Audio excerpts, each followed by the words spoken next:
to my YouTube channel, and in this video I will be showing you how to effectively draw all the 20 amino acids. So I'd like you to think of amino acids in this manner, okay?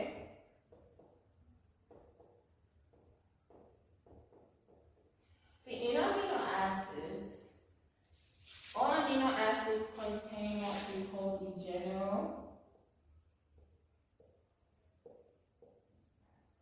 structure. So what is the general structure of an amino acid?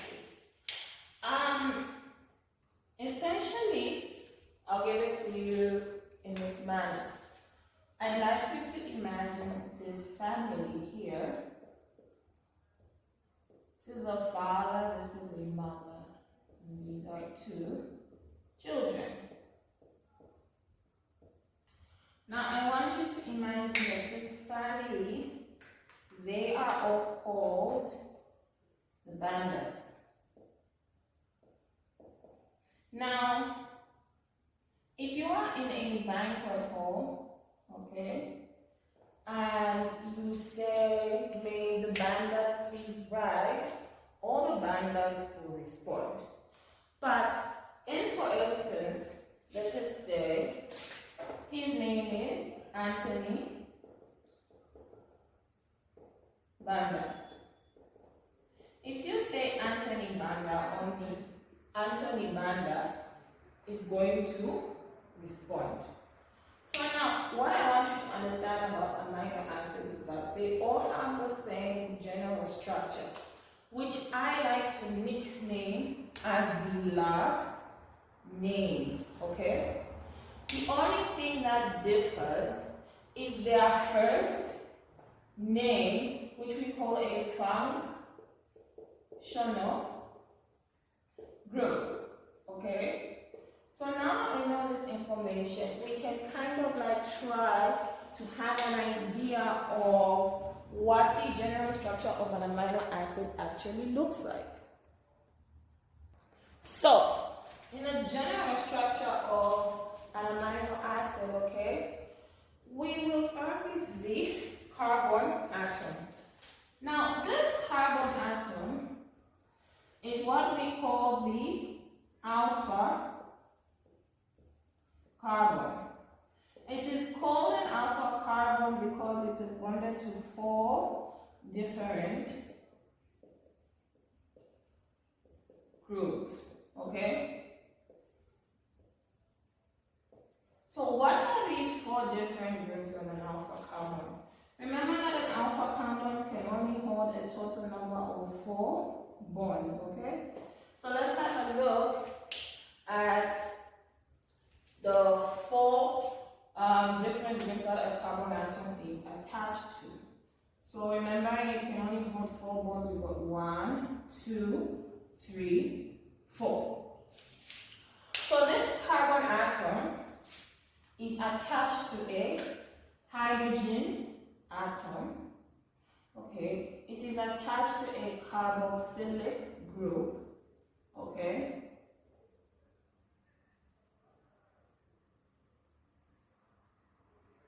And it is also attached to an ammonia. And finally here it is attached to a functional group which we nickname as our first name. So now, this representation, I'd like you to fully understand what it means, okay? Because if you understand what each representation means, drawing the structure becomes very easy. So let's try to find out what each of those representations mean. So the R group we nickname as our functional group IA, which is our last name, okay? So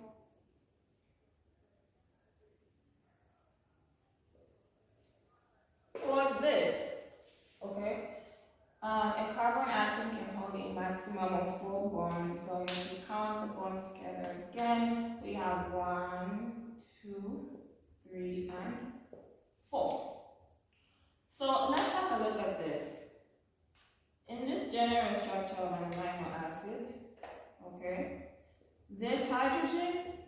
Remember, hydrogen can hold a maximum of 1 bond in its outermost shell. This R group will be constantly changing. So when it comes to the nitrogen here, a nitrogen atom can hold a maximum of 3 bonds, 1, 2, 3. But nitrogen is nice in the sense of it can create a strong attraction with another hydrogen ion, which we call a hydride ion. So when it has essentially 4 bonds, like this, that's why we give it this positive charge. This carboxylic group here, okay, essentially what this negative charge means is that an oxygen atom can hold a maximum of 2 bonds in this outermost shell. When we put a negative charge here, we are symbolizing that this oxygen atom only has 1 bond attached to the carbon. So this oxygen atom is essentially craving stability. So that is why we essentially write it as COO minus to represent that one of the oxygen atoms is not bonded by 2 bonds. So hence it has a lot of instability and is most likely to undergo a reaction because it is craving stability. We can actually shorten this. So this is the expanded version. So we can actually shorten how we can actually write this. So now let's try to essentially write a non-expanded version of this because it's something I really prefer when drawing my amino acids. So we got our R group bonded to a carbon atom, which is bonded to our hydrogen atom, which is bonded to a carboxylic acid, which is bonded to a ammonia with a positive charge. So I like to use this version. It's my own personal preference because when drawing amino acids, I draw from the left to the right because I'm right-handed. Now the direction you should put this, I don't think it matters, but your bonding does matter. So if my method works out for you, you can use this one. But essentially, do what makes you comfortable. But at the end of the day, you should follow the rules of the general structure as well as bonding. Now that we know this information, we can have a look at the first amino acid that I'd like to start with. So the first amino acid I always like to start with when showing people how to essentially withdraw all the 20 amino acids is alanine, okay? I'll try my best not to keep coming in front so as not to drop you so that you can be comparing the amino acids. So what is the structure of alanine? Alanine is the addition of a methyl group to the general structure of an amino acid. Now, in your exams, sometimes you can be in a bit of a panic mode and you can be a bit stressed. I usually advise the minute you get your exam paper, please draw the general structure so that even if you're in a panic and you forget a few things, when you're in the relaxed state, you draw the general structure just at the front page. You're always making reference to this general structure. So I'll leave this here and we will constantly use this. Remembering that essentially our general structure, this is the last name. And the only thing we are changing is the R group, which we named as our our first name. Okay? So alanine. Alanine, a methyl group is CH3. So what is a methyl group? That is actually really important to understand because this is going to keep coming up. So in the rules of biochemistry, in organic chemistry, we have a saturated hydrocarbon called a methane. Methane is a carbon atom bonded to 4 hydrogen atoms. Always bearing in mind that a carbon atom can only hold a maximum of 4 bonds. A methyl group, okay, means our saturated hydrocarbon lost one of its hydrogen the suffix A and E becomes YL to symbolize that something is missing. The reason why we remove 1, I'll repeat, is because our carbon atom can only hold a maximum of 4 bonds. So we're going to take this methyl group and move it all the way here to a general structure of an amino acid, and that is how we are going to make alanine at the end of the day. So we can draw that together. So I'll draw the expanded version and then I'll move on to draw the shortened version, just so you guys are a bit more familiar with it, okay? So drawing our methyl group attached to the general structure of an amino acid, we are going to have a hydrogen attached to the carbon atom, which will be attached to the carbon atom, which will be attached to the carbon atom. This is going to be attached to the general structure of an amino acid. I always advise, please don't overthink. Take this, copy it here. Do not overthink it, just copy this over here. Ever so nicely. CH to COO minus. Here we put NH3 plus. And this is the general structure of an amino acid.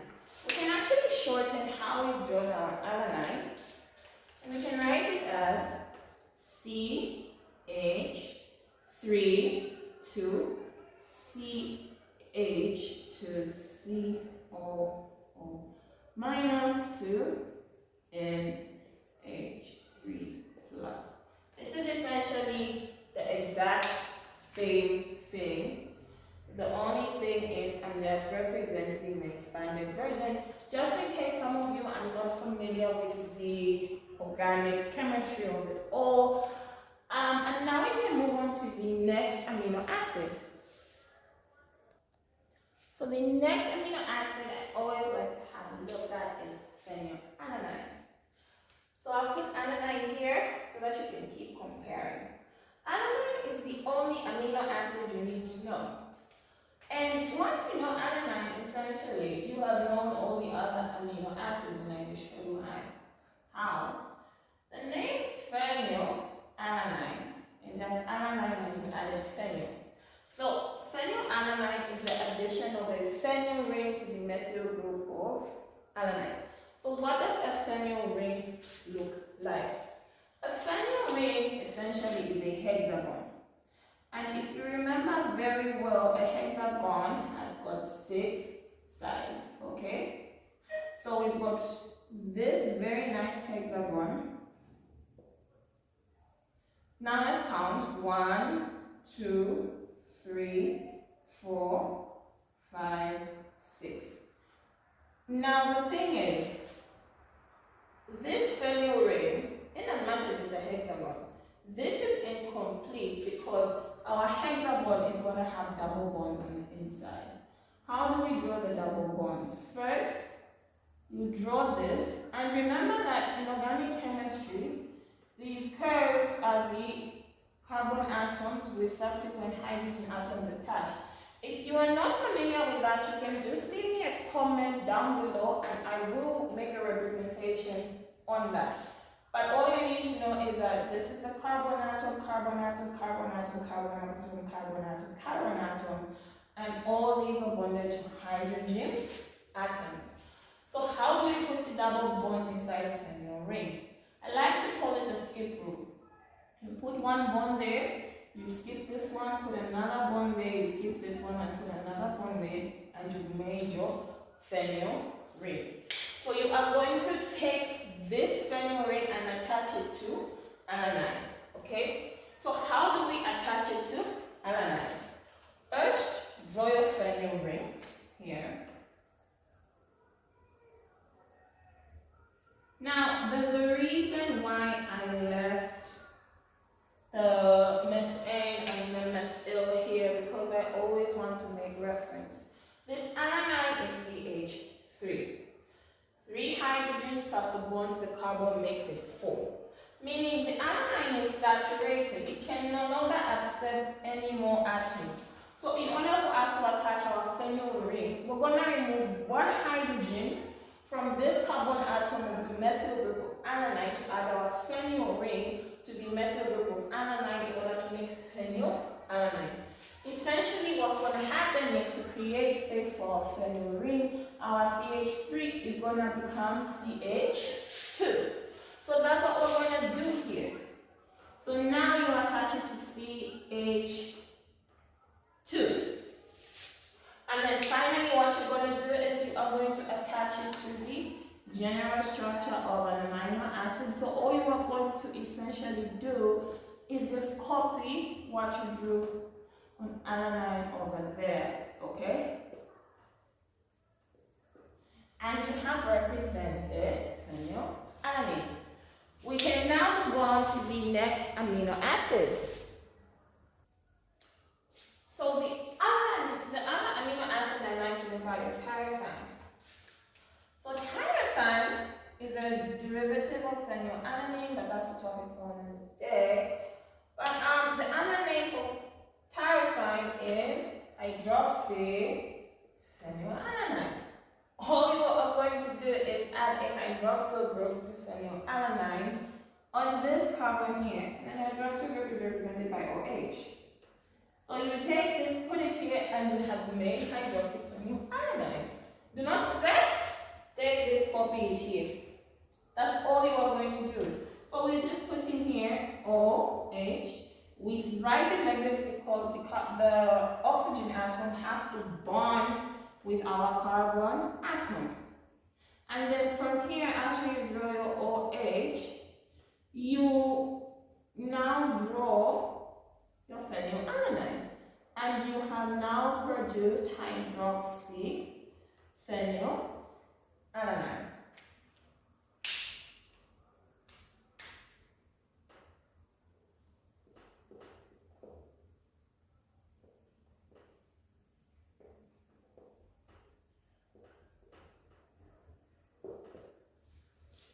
And I hope this is going well so far, and if it is, please leave me a comment and a like down below, which we really appreciate. And now we move on to the next one.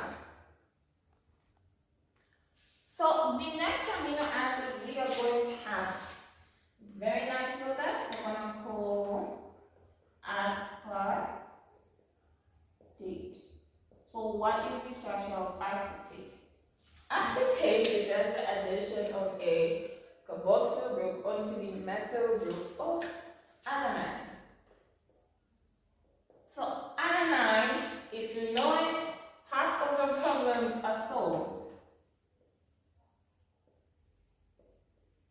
It's going to become CH2 from CH3 because we follow the rule that a carbon atom can only hold a maximum of 4 bonds, alright?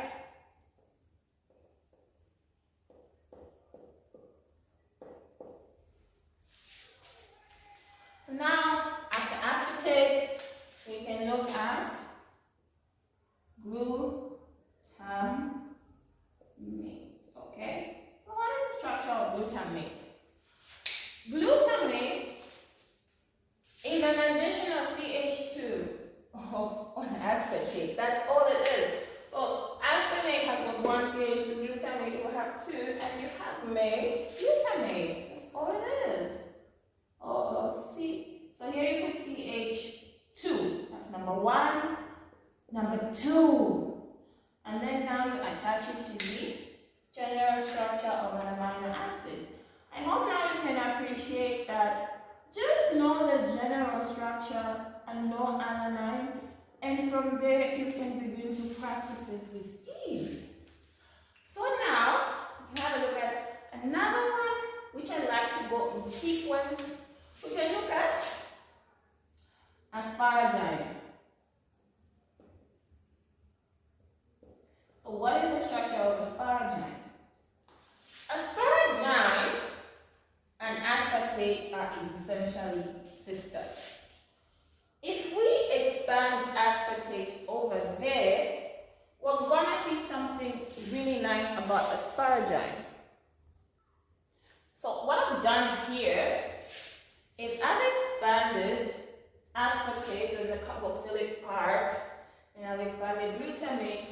Okay, the asparagine. Asparagine is just the addition of an amide group, which is NH2, onto the unstable part of aspartate. And what is unstable on aspartate is this. This is what we call the alpha carbon, this is the gamma. The gamma is not attached to 4 different groups because if you have a look here, it's attached to 2 oxygen atoms and 1 methyl group. So that doesn't count as it being an alpha carbon, which is called gamma. So what you want to do to asparagine, you just want to take this off here and add NH2. So you put a nitrogen, and then here hydrogen atom, there will be 2 of them, 2 bonds to the nitrogen, and this one will make it 3. Attach it to the carbon atom, double bond it to an oxygen atom over there, to CH2, to C, H, to COO minus, here you put NH3 plus. And we will do the same thing for the next amino acid. So this one is asparagine. So the next amino acid is glutamine. The same way we apply it for aspartate to asparagine, we apply it from glutamate to glutamine. So glutamine is the addition of an amide group onto the unstable part of glutamate, which is this one here. And we can represent that ever so nicely.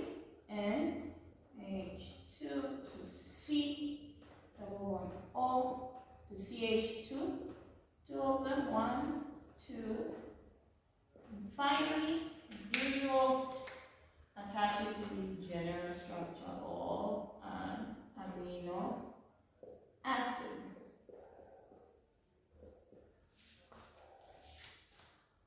Okay, moving on. So we can now have a look at the amino acid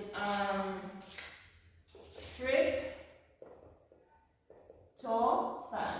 So tryptophan is the largest amino acid. It's the only amino acid that contains 2 aromatic rings. But I will explain grouping in my next video, how to group amino acids. So tryptophan, when we were drawing phenylalanine, we drew the phenyl ring like this. So for tryptophan, I just want you to draw it facing upwards and apply the skip rule. Double bond, skip, double bond, skip, double bond. To this, I'd like you to attach, follow me very carefully, a 5-membered ring, which is what we call a pentagon.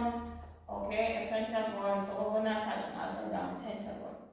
To this pentagon over here, we will put a nitrogen atom. Okay, coming all the way down, come here, put a nitrogen atom. Okay, so that's 1, 2, 3, 4, 5. So this nitrogen atom and a hydrogen atom to stabilize the molecule. Apply a skip rule equally for this double membered ring. So there's a double bond there, skip that one. Put a double bond there. Okay. Now what you want to do is attach it to alanine. And then from there you want to attach it to the general structure of an amino acid.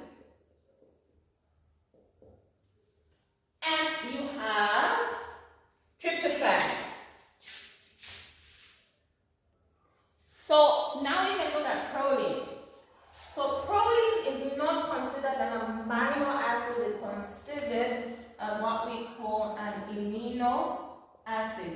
This is because instead of having an ammonia attached, it has an amine group attached. Let's find out how.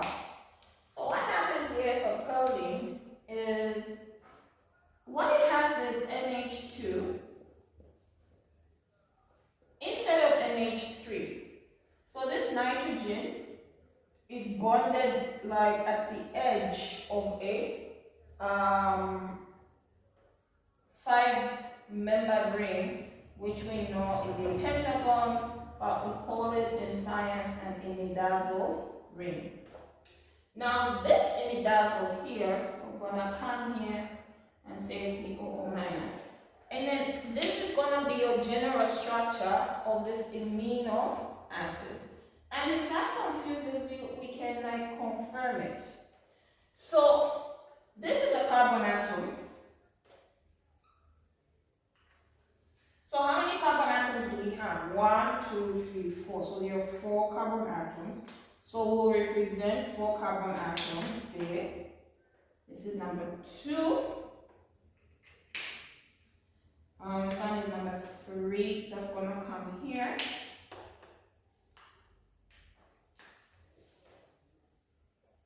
Okay. And then this one is attached to the nitrogen, alright? And then this nitrogen is attached to 2 hydrogen ions, okay?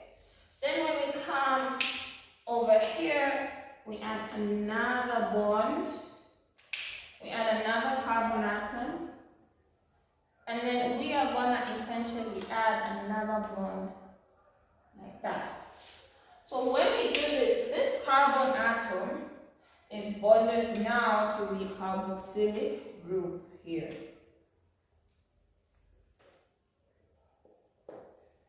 So now, when we expand it further, this is 2 bonds. It's going to be 3, 4, 3, 4, 1, 2, 3, 4, 1, 2, 3, 4. So now once we do that and we attach our hydrogen atoms,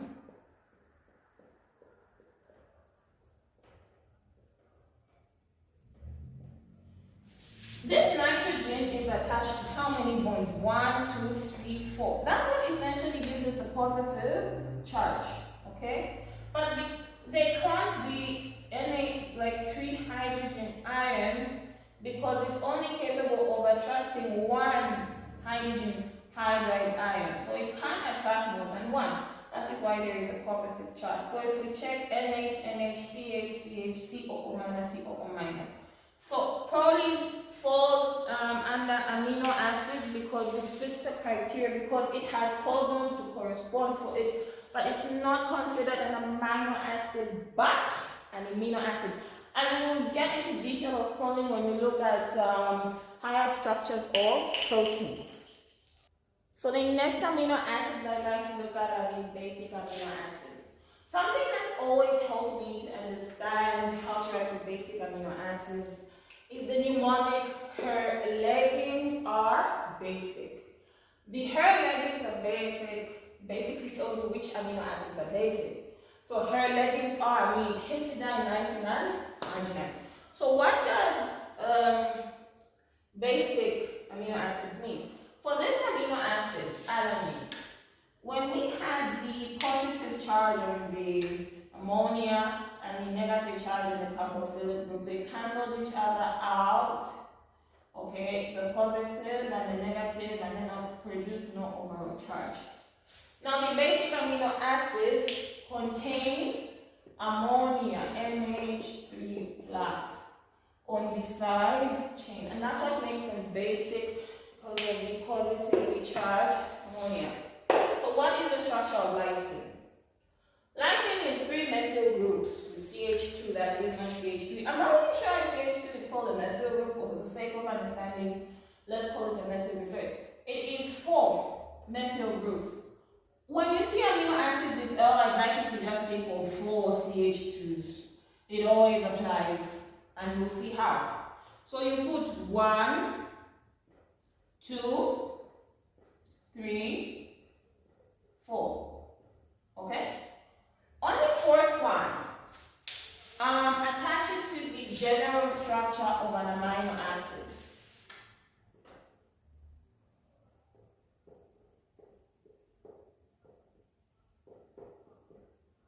Once you attach it to the general structure of an amino acid, on this last one here, attach ammonia. And you have joined lysine. And that is how you know which amino acids will contain a positive charge. For arginine, I don't like to get into the structure of arginine deeply because I like to talk about it in detail when we look at the urea cycle and formation of urea, but I will show you how to draw it briefly. You attach 3 CH2s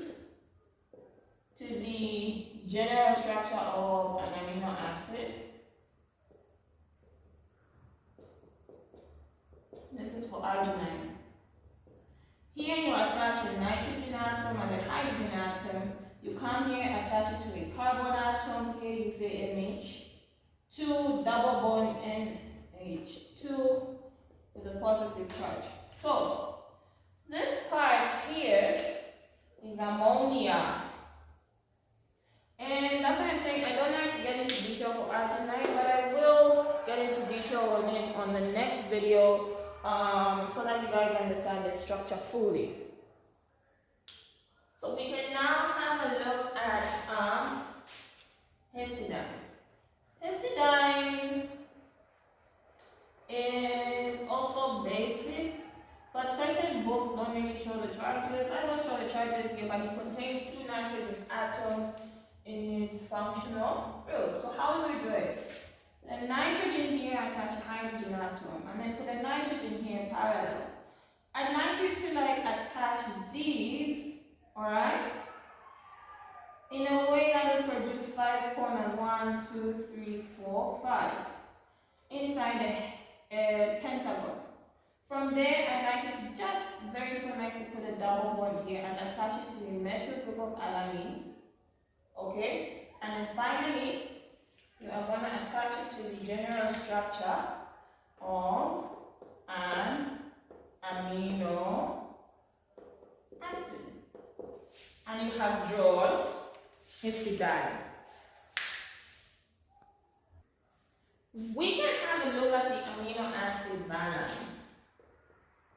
So valine is just 2 methyl groups attached to the methyl group of alanine. How do we do that? You just write here CH3, CH3, attach these 2 to alanine. Now the question is, does alanine become CH2? The answer is no. Because this part is bonded to the general structure of an amino acid, okay? Like this.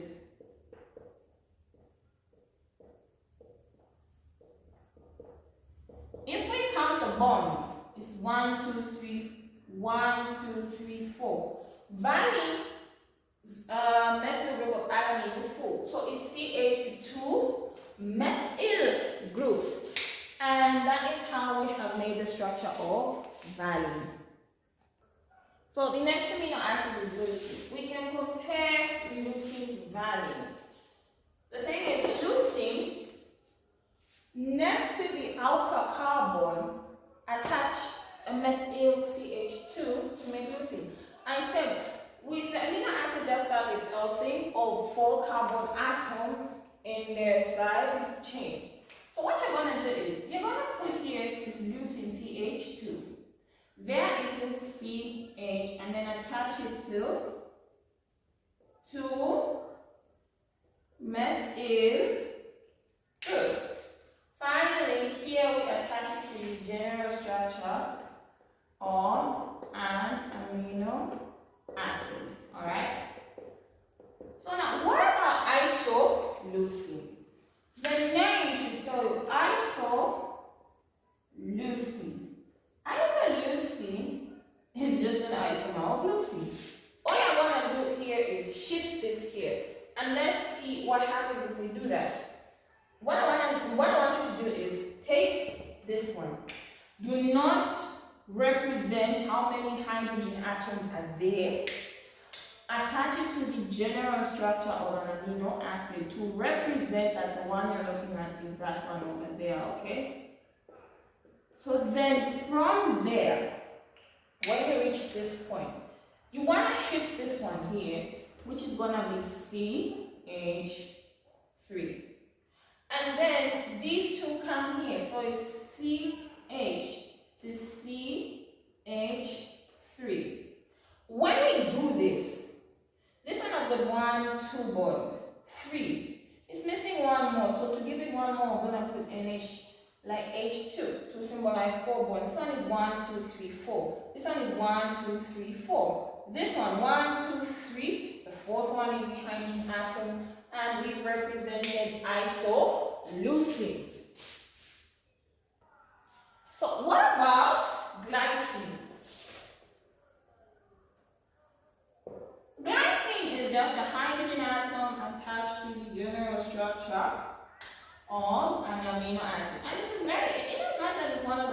to draw. It's a very important amino acid to remember when we start looking at synthesis of heme. And we are almost at the finish line, time to do the last few amino acids. So the next amino acid is gonna be serine. So serine is a hydroxyl containing amino acid. So all you're doing is adding an OH group onto the methyl group of alanine. So it becomes CH2. Here you put an OH group. Why? Because you've attached the oxygen atom, then you attach it to the general structure of an amino acid. And you have ever so nicely represented serine. So the next one is going to be 309. So 309, what you're going to do is, you're going to add a methyl group onto serine. But you will add a methyl group here like this.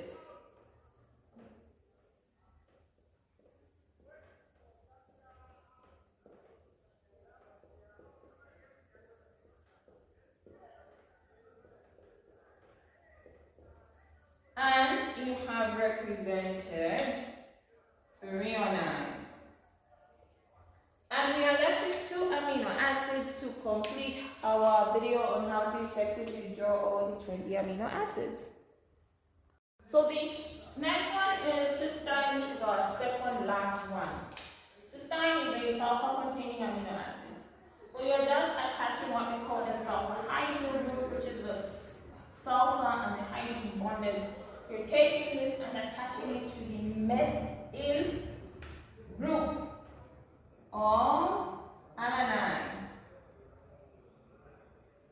And then here you are going to bond it to the general structure of an amino acid. So now we look at our last amino acid, which is methionine.